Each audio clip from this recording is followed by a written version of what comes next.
குமரன் ஒரு பெரிய வணிகர். அவரிடம் எல்லா செல்வங்களும் இருந்தது.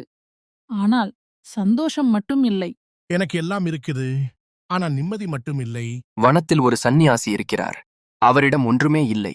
ஆனா அவரின் முகத்தில் எப்போதும் சிரிப்பே. நீ அவரை சென்று பார். அவரை சந்திக்க வேண்டுமா? அப்படின்னால் நான் போவேன். உங்களுக்கு எதுவுமே இல்லையே, இருந்தும் சிரிக்கிறீர்கள். எப்படி? எனக்கு எதுவும் வேண்டியதில்லை. ஆசையை விட்டுவிட்டேன். அதனாலதான் சோகமில்லை. படைத்தவனிடம் விட்டுவிடு. ஆசை என்பது தீயைப் போல். அதில் விழுந்தால் எப்போதும் எரிய வேண்டும். அதை விட்டு வந்தால்தான் சாந்தி கிடைக்கும். அந்த நாள் குமரன் அவர் வழி சிந்தித்துப் பார்த்தான். அவ்வழியே நடந்தான். அந்த இரவு குமரனின் உள்ளம் மாறியது. ஆசையை விட்டார். அமைதியை அடைந்தார்.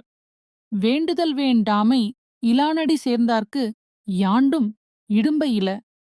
அதாவது விருப்பும் வெறுப்பும் இல்லாதவனாகிய இறைவனின் திருவடிகளைச் சேர்ந்தவர்களுக்கு எவ்விடத்திலும் எக்காலத்திலும் துன்பமில்லை.